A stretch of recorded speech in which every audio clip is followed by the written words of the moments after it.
महाराष्ट्र सरकार ने बड़ा फैसला लेते हुए शिक्षा और सरकारी नौकरियों में मुसलमानों को दिए जा रहे 5% आरक्षण को समाप्त कर दिया है।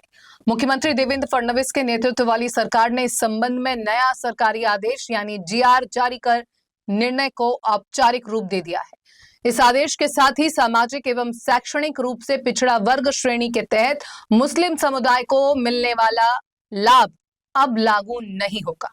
आपको बता दें कि 2014 में जारी अध्यादेश के तहत मुस्लिम समुदाय के कुछ सामाजिक और शैक्षणिक रूप से पिछड़े वर्गों को आरक्षण दिया गया था। हालांकि बाद में बॉम्बे हाईकोर्ट ने सरकारी नौकरियों में इस आरक्षण पर अंतरिम रोक लगा दी थी। साथ ही अध्यादेश को तय समय सीमा के भीतर कानून में परिवर्तित नहीं किया जा सका, जिसके कारण वह स्वतः निरस्त हो गया।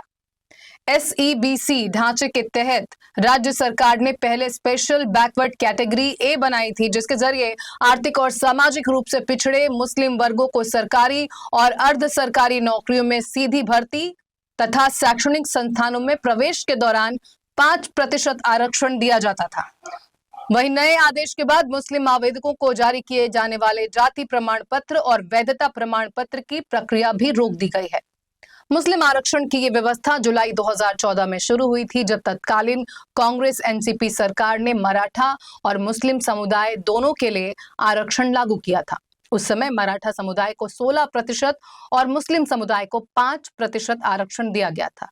इससे राज्य में कुल आरक्षण का प्रतिशत बढ़कर 73% तक पहुंच गया था। मुस्लिम आरक्षण का प्रस्ताव तत्कालीन अल्पसंख्यक मामलों के मंत्री नसीम खान ने कैबिनेट में रखा था। सरकार द्वारा जारी नए जीआर में स्पष्ट कहा गया है कि 23 दिसंबर 2014 को लिया गया आरक्षण से संबंधित निर्णय अब प्रभावी नहीं रहेगा।